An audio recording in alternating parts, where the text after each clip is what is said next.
Straight ahead on IU NewsNet, a federal investigation is now underway against Indiana University, accusing it of failing to protect Jewish students.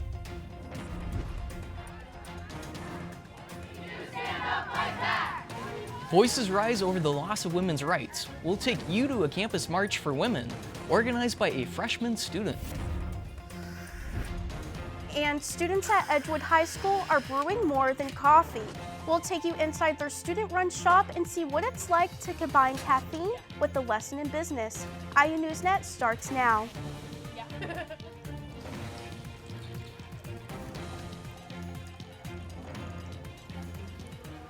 Welcome to IU NewsNet. I'm Kelsey Pease. And I'm Jack Bassett. We start with some breaking news.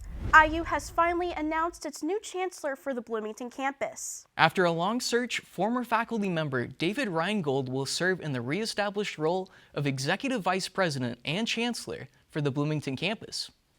David Reingold spent 18 years as a faculty member at IU Bloomington. He most recently worked at Purdue University, where he was a senior vice president for policy planning and the Justin S. Morrell Dean of the College of Liberal Arts. As chancellor, he will be responsible for many campus duties, including finance, administration, community engagement, and student life. He will also oversee the office of the provost. A federal investigation is currently underway against Indiana University. The federal government is naming IU Bloomington as one of the 60 schools accused of failing to protect Jewish students. The U.S. Department of Education launched the probe, alleging university officials did not do enough to prevent anti-Semitism on campus. This stems from political protest surrounding the ongoing conflict between Israel and Palestine. I spoke with pro-Israel and pro-Palestine leaders to understand what's driving this investigation and what it could mean for students here at IU. In a letter delivered to IU alongside dozens of other college institutions, the Department of Education, issuing a direct warning, followed the Trump administration's interpretation of Title VI of the Civil Rights Act, which protects U.S. citizens from being excluded from any program or activity that receives federal financial assistance on the basis of race, color, or religion. If not followed, you'll face federal repercussions. Unfortunately, there is an uptick of anti-Semitism around the country, including at Indiana University. Students being intimidated, students being harassed. Rabbi Kunin of IU Shabbat says Jewish students have faced anti-Semitism, both on campus and in the classroom, making this federal investigation both necessary and warranted. I feel like it's a very good opportunity and moment for IU as a whole to see what systems they have in place and anything more that they could do to protect the Jewish students. The Indiana Daily Student reports the Department of Education's investigation stems from a complaint filed by the conservative media group known as Campus Reform, in response to last spring's pro-Palestine protest in Dunn Meadow. Free, free, free Palestine! That demonstration drew a heavy police presence, including a sniper on a nearby rooftop, and escalated into a tense standoff between pro-Palestine and pro-Israel supporters.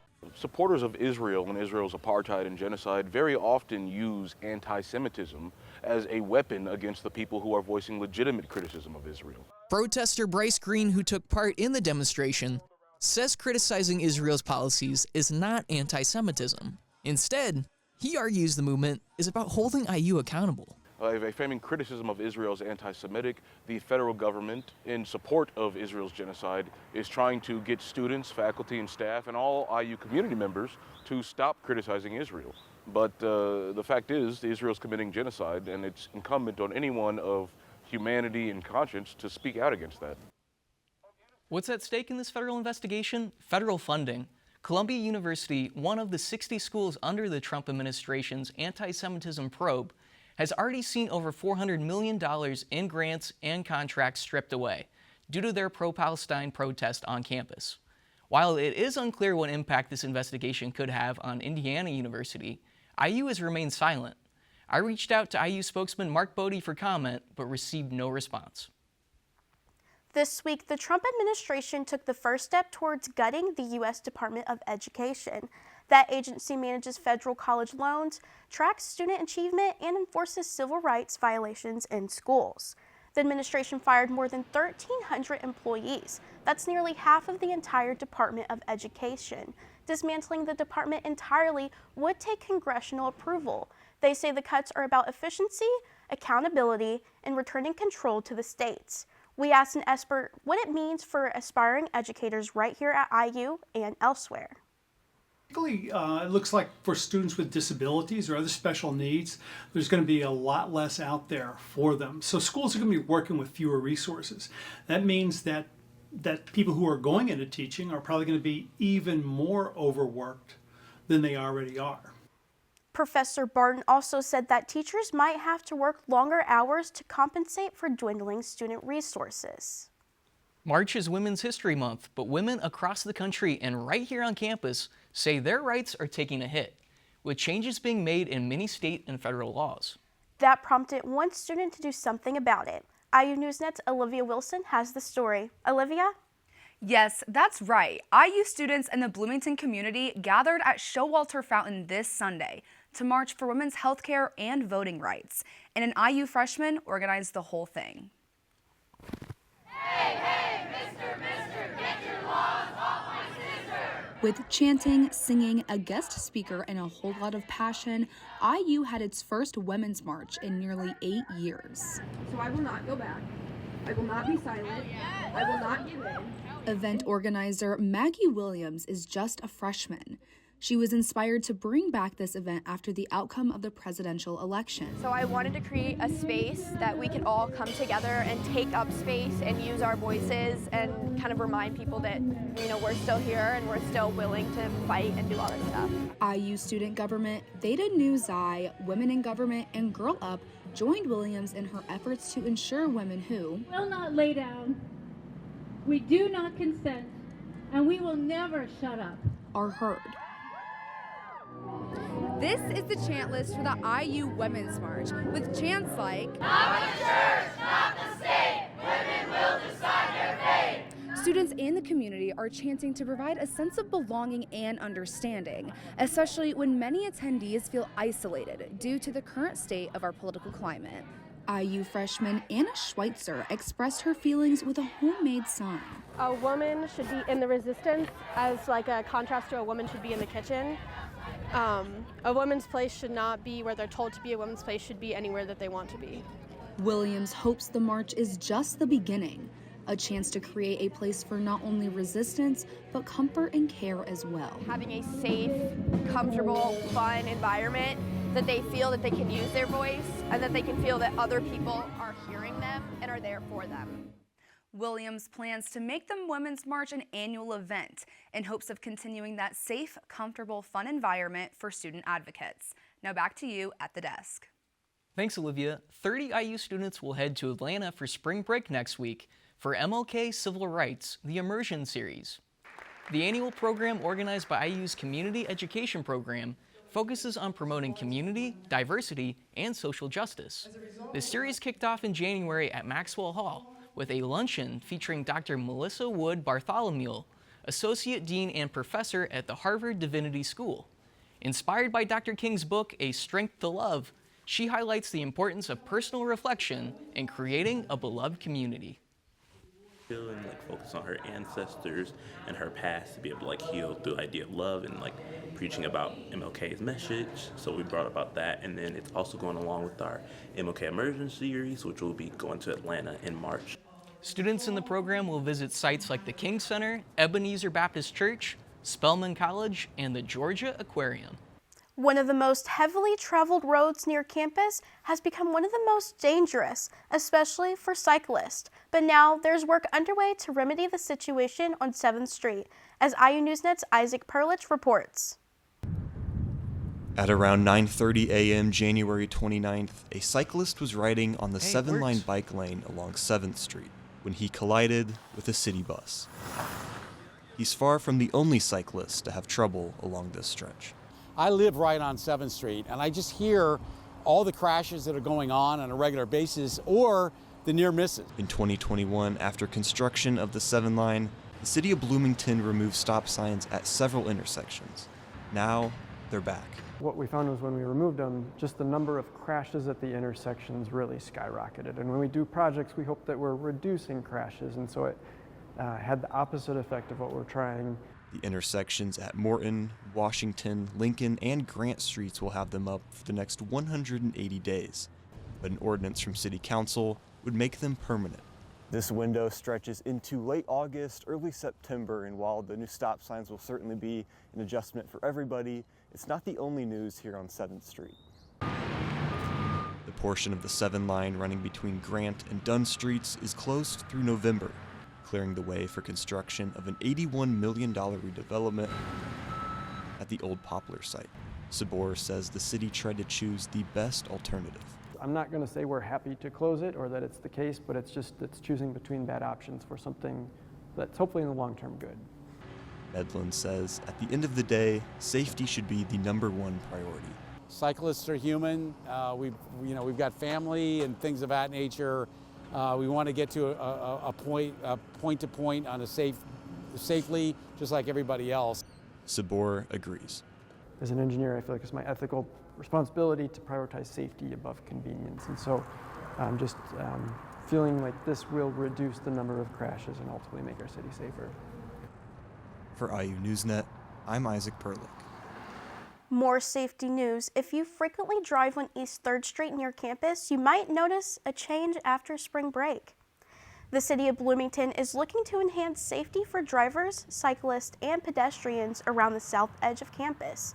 That means extending traffic barriers along the bike lanes to keep drivers out.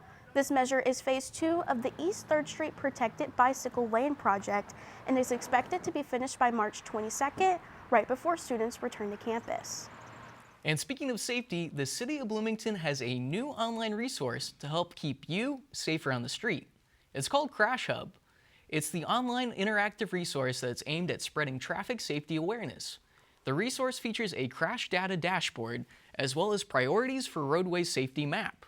It provides comprehensive crash data that highlights crash trends and maps where collisions are more likely to occur. This resource is in line with Bloomington's Safe Streets for All initiative. When we come back, Monroe County is slated to build a brand new and much bigger jail, but the price tag has doubled. We'll find out why. Plus, the Princess Theater is back in the spotlight with a new owner and a new vision. We'll tell you how a local entrepreneur is transforming the historic building. Stay with us.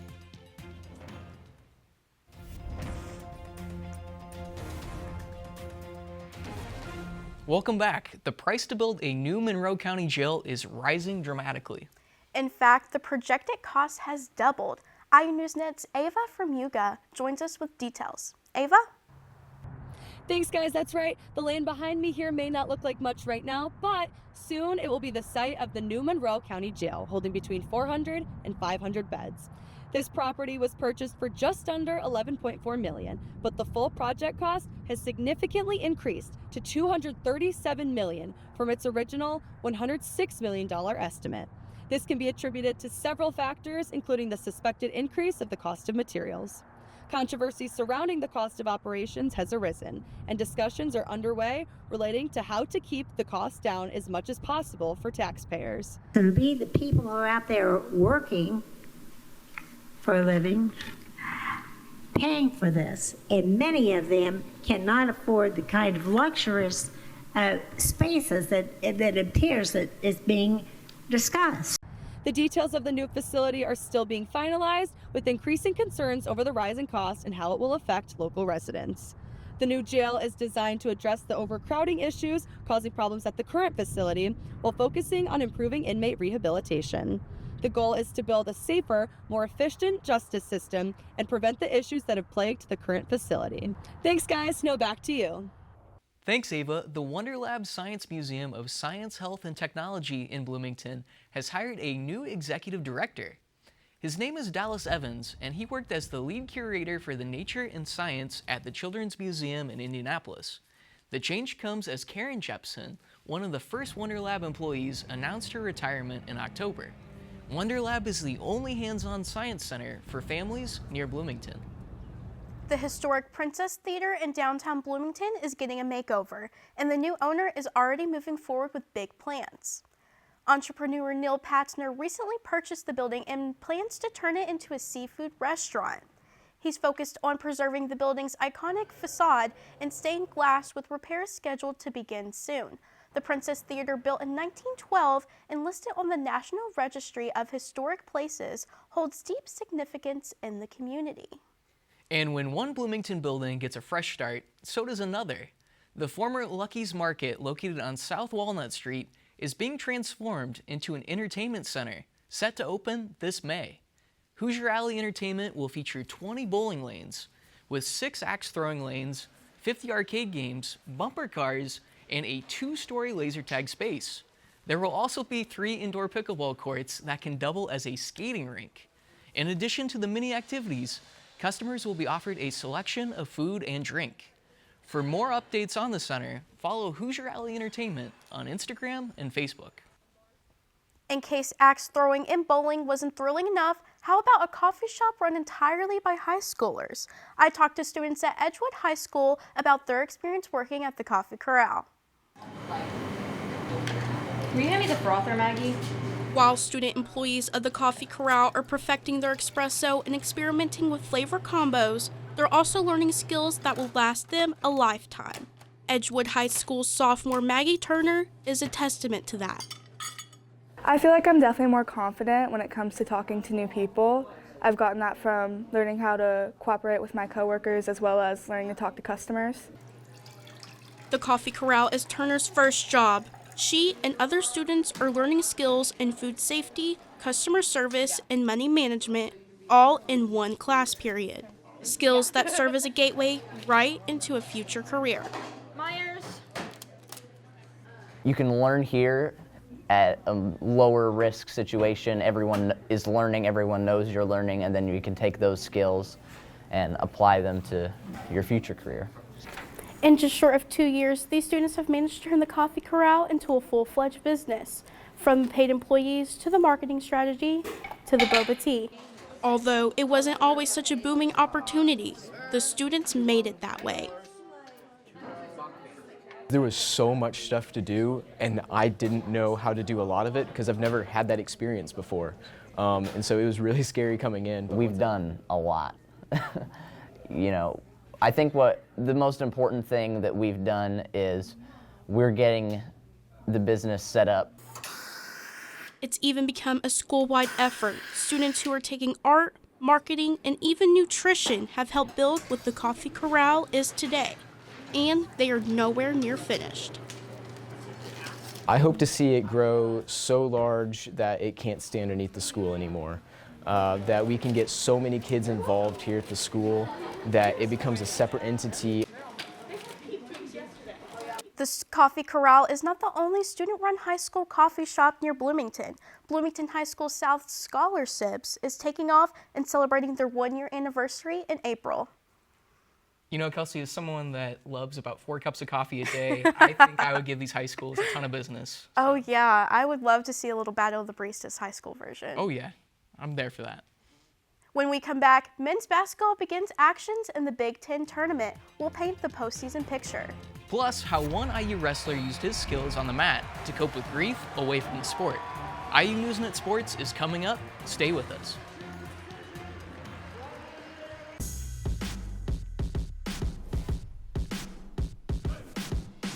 Welcome back. It's the middle of March, which means one thing. It's the best time of the year for college sports, and we've got a lot to talk about. Nick Rodecap joins us with sports. Nick?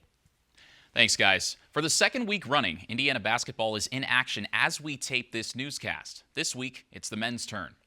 After Trey Galloway's desperation 3 lifted the Hoosiers over Ohio State in a hard-fought game on Senior Day, Indiana gets another shot at Oregon in Indianapolis.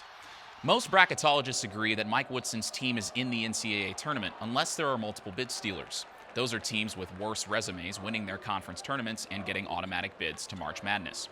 If chaos unfolds in conference tourneys around the country, Indiana controls its own destiny. Beating Oregon takes away any doubt. Lose to the Ducks, and there's an outside chance the Hoosiers are forced into a play-in game. Emotions are surely running high during the last go-around for Coach Woodson, along with Galloway, Anthony Leal, and Umar Ballo, among a whole host of seniors. You know, we still have an opportunity to win the Big Ten tournament, just like the other 14 teams that'll be in it. That's all I'm thinking about at this point. You know, there's nothing else. Since we're taping this as Indiana plays Oregon, we don't know what the outcome of the game will be. As much as I'd like to share the script, that's above my pay grade. The fate of the Indiana women is a little more certain.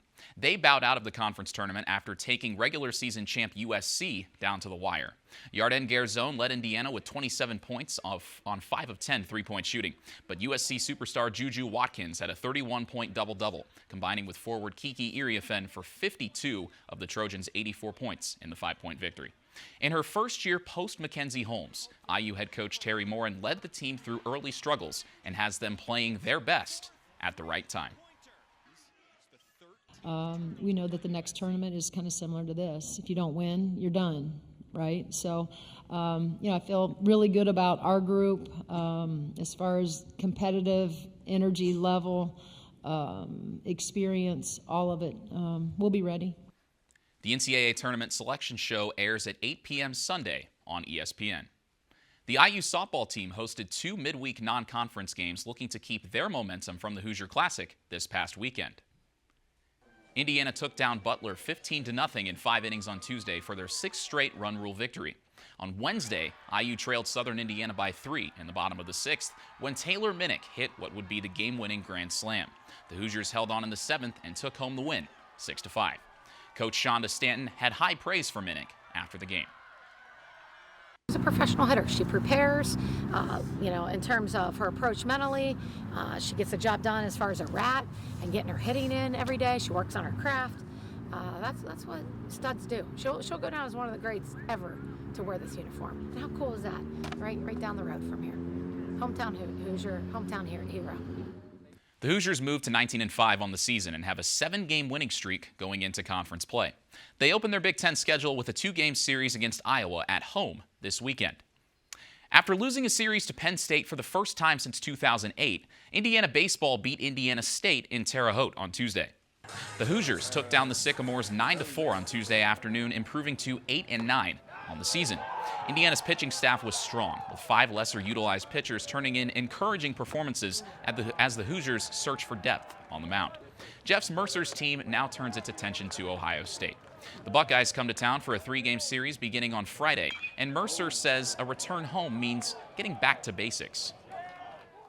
The next 2 days are not throwaway days for us. We've been on the road for a month. We need to practice. We've had kind of the sick bug everyone's got, so everyone's down weight. We just got to get a couple really good work days for us.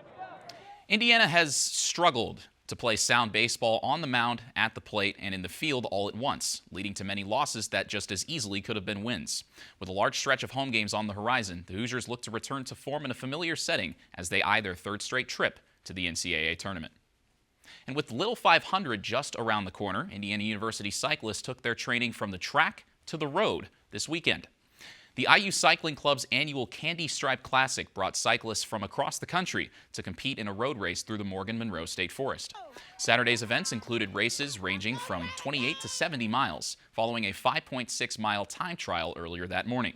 On Sunday, many of the same cyclists raced in a criterium that looped around IU Memorial Stadium. Life is full of challenges. No one knows that more than IU wrestler Tyler Lillard, who has overcome obstacles like epilepsy and is now fighting a new battle, grief. Adam Oppenheim has the story.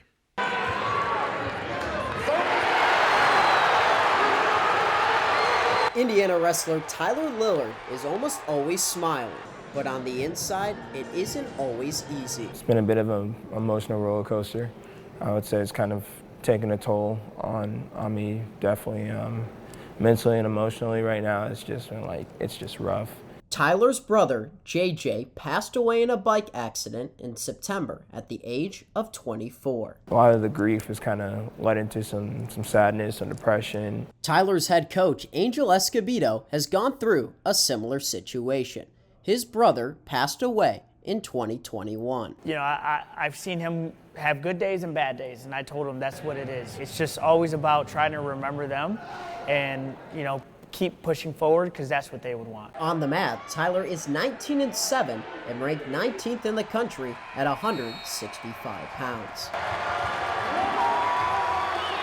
competition was definitely a helpful thing for me, especially because it gives me time to be happy and express myself. And at each of these matches, Tyler brings a part of his brother with him. This is one of Tyler's wrestling shoes, but it means so much more. Tyler drew pictures and wrote words to represent his brother JJ, such as his poet name, Dark Blue. JJ also loved his religion and anime, and of course, the peace and love JJ brought to everyone. Behind Tyler, he always has support from his mom. I couldn't think of anything better than that. My mom's been my #1 fan, supporter. Tyler's advice to other people going through struggles is leaning on people, you know, because you can't do it by yourself. For IU NewsNet, I'm Adam Oppenheim. Part of JJ's obituary says he was an encourager to everyone he met, never met a stranger, and left a lasting impression. That's all for sports this week. Back to you at the desk. One more thing before we go. Spring weather is back and we have a pretty sweet story to celebrate. Local ice cream favorite Brewster's is back open for the season. Brewster's Real Ice Cream, located on East 3rd Street, reopened on Friday, February 28th. The shop makes its ice cream fresh, in-house daily, and rotates its flavors every single day. Brewster's is a pillar of the community, constantly hosting fundraisers for organizations like the Boys and Girls Club and the Bloomington Animal Shelter. I've actually never had Brewster's before. I've only been there once, but it was great when I went. I, of course, got like the same thing every single time I get ice cream, a hot fudge sundae with sprinkles. I love sprinkles. You gotta check it out. You're definitely gonna enjoy it. I definitely will. That's it for IU NewsNet for now. We have a behind-the-scenes student production team in the control room and working in the studio for this broadcast. We thank them and we thank you for watching. I'm Kelsey Pease. And I'm Jack Bassett. Be sure to follow us on Facebook and on Instagram at IU NewsNet. And make sure to follow us on YouTube at the IU Media School channel. Take care and we'll see you next week.